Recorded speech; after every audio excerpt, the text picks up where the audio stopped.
Buen día. Somos el equipo número 4 de la asignatura de Análisis Químico con la doctora Beatriz Ortega García. Presentaremos el tema de la espectrofotometría de emisión con plasma.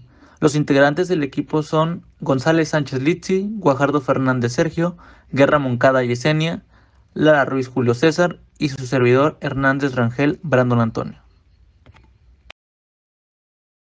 Dentro de la espectrofotometría se encuentra la espectrofotometría de emisión, la cual se definiría como la medición de la radiación electromagnética a las partículas atómicas. Dentro de las características de este tipo de espectrofotometría de emisión se encuentra su baja susceptibilidad a las interferencias químicas. También está los buenos espectros que refleja en la mayoría de los elementos cuando solamente se trata de un grupo con condiciones iguales de excitación. También nos sirve para facilitar la determinación de concentraciones bajas en elementos que tienden a formar compuestos refractarios, es decir, aquellos que son resistentes a la descomposición térmica, como lo es el óxido de boro, el fósforo, el tungsteno, el uranio, el circonio y el niobio. Por otro lado, también nos sirve para la detección de no metales como lo son el cloro, el bromo, el yodo y el azufre.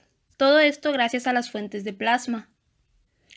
Para la obtención de espectros atómicos de emisión es necesario que los componentes de la muestra se transformen en átomos iones en estado gaseoso, que puedan determinarse mediante medios espectrales de emisión. Nosotros hablaremos específicamente sobre la espectrofotometría de emisión con plasma, pero ¿qué es el plasma? Se le llama así a un estado de agregación de la materia que puede comprenderse como un gas ionizado, es decir, compuesto por átomos a los que se les han retirado o sumado electrones, y por ende tienen una carga eléctrica fija, aniones y cationes. Esto convierte al plasma en un excelente transmisor de electricidad. Fuentes de generación de plasma como el DSP, en que consta que el plasma de la corriente continua en un tipo de fuente de plasma utilizada para la espectroscopía de emisión atómica que utiliza 3 electrodos para producir una corriente de plasma, el ICP usando una plasma de argón en el cual se inyecta una muestra líquida atomizada, y en el generador de frecuencias de microondas han experimentado un gran interés en los últimos años como fuentes de excitación en espectrometría de emisión atómica. En cuanto al tipo de generación de plasma más popular, el acoplado inductivamente, tenemos que entre sus antecedentes que fue desarrollada por Granfield en el año de 1964, apoyado en los trabajos de Reed, que no lo desarrolló pensando en la aplicación en la espectrofotometría. En 1974 se comercializó el primer equipo de plasma acoplado inductivamente, y desde ahí se han estado dando mejoras hasta lo que es hoy en día. Ahora, ¿de qué se conforma el equipo? A continuación, describiré brevemente las partes de un equipo de espectrofotometría de emisión con plasma. Primeramente, como podemos ver en la imagen, está constituido por un sistema de introducción de muestra, una fuente de energía, un espectrómetro, un detector, parte electrónica y un programa computacional. Ahora, voy a describir cada una de estas partes por separado. Primeramente tenemos un sistema de introducción para la muestra. Este consiste en la formación de aerosoles generados a partir de las muestras problema líquidas, con técnicas de nebulización y de una bomba peristáltica que permite que la muestra llegue a la siguiente parte del equipo, que es la zona del plasma. Y también para esto se puede utilizar el método de vaporización electrotérmica, la cual sucede en un horno. Posteriormente tenemos la fuente de energía. Como mencionó mi compañero anteriormente, existen 3 formas principales para producir el plasma, de las cuales el más utilizado es el plasma acoplado inductivamente y le sigue el plasma por corriente directa. El último, el plasma inducido por microondas, hasta el momento no es tan utilizado. Enseguida explicaré cómo funciona cada uno de los tipos de generación de plasma con una imagen de referencia. Para empezar, tenemos el plasma acoplado inductivamente, también llamado la antorcha. Este está constituido por 3 tubos de cuarzo dispuestos concéntricamente, como se puede ver en la imagen. Los externos transportan el gas plasmógeno, que la mayoría de las veces es el argón, y un tubo interno por donde llega la muestra. El diámetro del tubo más grande es de aproximadamente 2.5 centímetros y a través de los tubos fluye una corriente de argón de entre 11 y 17 litros por minuto. Alrededor se encuentra el generador de radiofrecuencia, con una potencia de 2 kW a unos 27 MHz, el cual aporta energía al plasma mediante una bobina de inducción refrigerada por agua. La ionización del argón que fluye se inicia por medio de una chispa que proviene de una bobina Tesla. La temperatura del plasma, que puede llegar a ser de hasta 10.000 Kelvin, hace necesario el aislamiento térmico que se logra haciendo fluir argón en forma tangencial alrededor de las paredes del tubo, a razón de entre 5 y 15 mililitros por minuto, enfriando así las paredes inferiores del tubo y también centrando radialmente el plasma. La bobina de inducción produce que los iones y electrones interaccionen entre sí y que se muevan en trayectorias circulares gracias al campo magnético generado, que produce corrientes eléctricas, y el calentamiento es consecuencia de la resistencia a este movimiento. Ahora, como podemos ver en medio de la diapositiva, está el plasma por corriente directa. Está compuesto por 3 cátodos acomodados en forma de Y invertida. El electrodo en la base de la Y, que es el de la parte de arriba, es de tungsteno, mientras que los otros dos son de grafito. El argón fluye a través de los dos ánodos y el plasma se obtiene al poner en contacto momentáneamente el cátodo con los ánodos. La muestra entra en el plasma en medio de los electrodos de grafito, como se muestra en la imagen, de abajo hacia arriba. Este tipo de plasma tiene menos sensibilidad que el producido por el plasma acoplado inductivamente.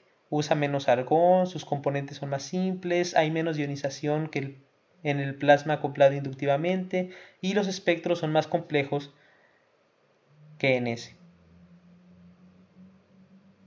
Sin embargo, es más tolerante con muestras más complejas. Llega también a la misma temperatura de la antorcha y a través de los cátodos fluye una corriente de entre 10 y 15 amperes. Y por último, tenemos al plasma inducido por microondas.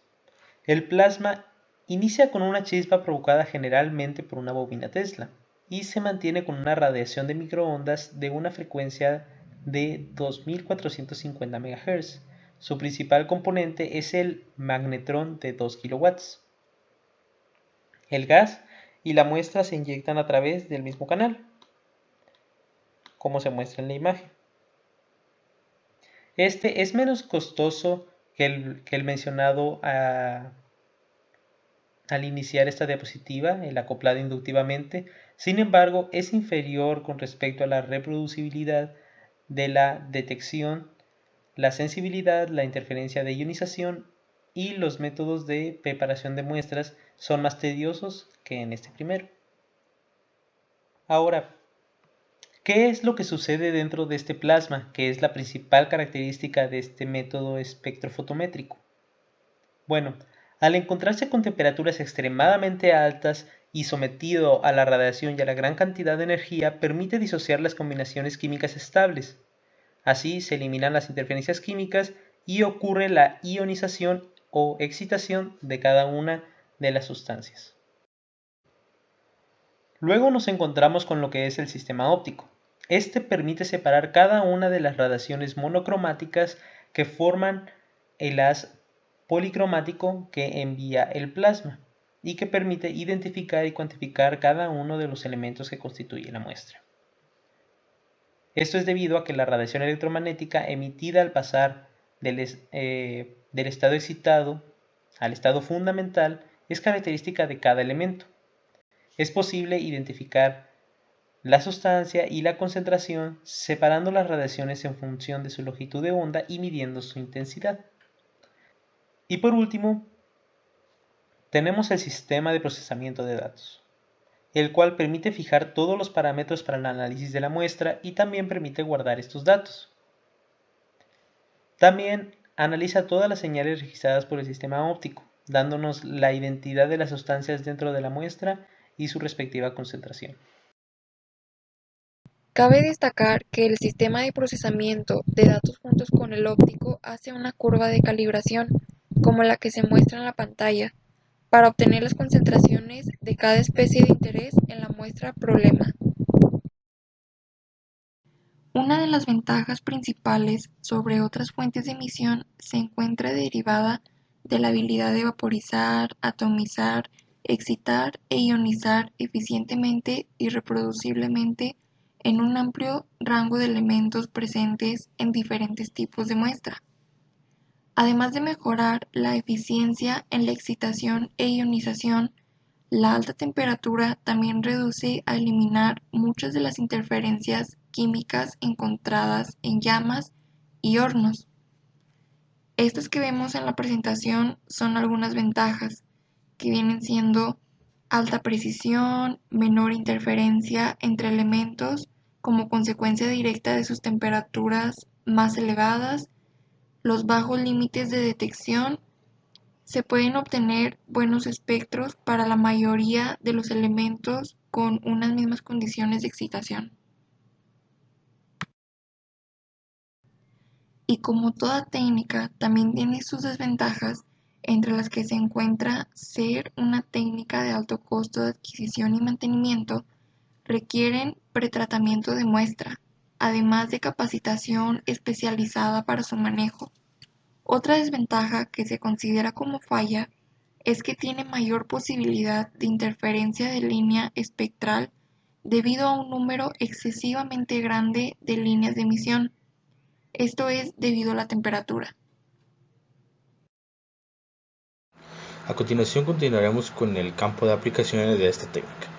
Una de las principales aplicaciones de esta técnica es que permite un análisis elemental con la mínima preconcentración o dilución de las muestras.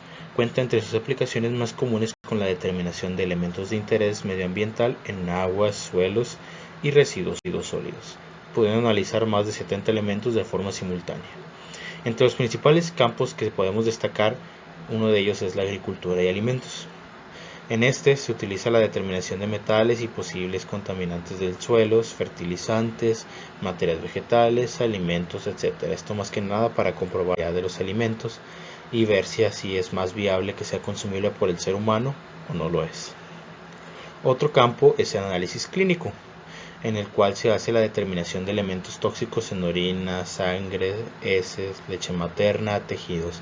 Esto ya vendría siendo más que nada para cuando se realizan análisis de ciertas partes de nosotros o se quiere saber un poco más en referencia a si tenemos una enfermedad o poseemos algún tipo de lo que vendría siendo inmunodeficiencia también.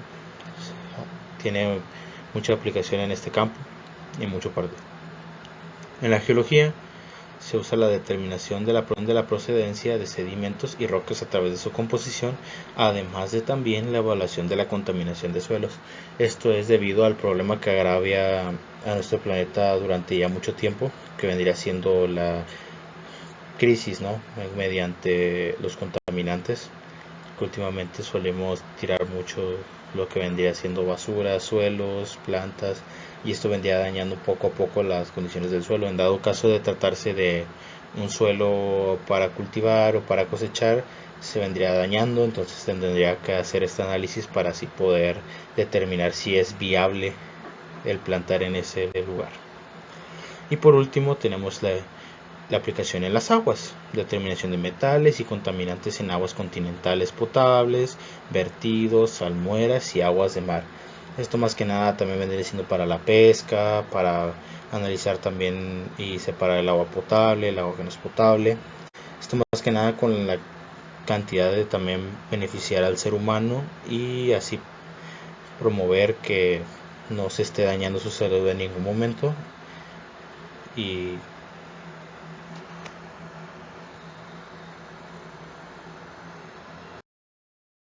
Para finalizar, concluimos que la espectrofotometría de emisión con plasma es una excelente técnica analítica, gracias al plasma que logra mantener grandes temperaturas que permiten la buena ionización o excitación de los átomos de la muestra. Sin embargo, cuenta con la falla ya antes mencionada por nuestra compañera Yesenia, la cual puede compensarse identificando la o las sustancias que interfieren con los datos que se necesitan obtener. De esta forma, damos por concluido nuestro tema y agradezco en nombre de todo el equipo 4 por su atención.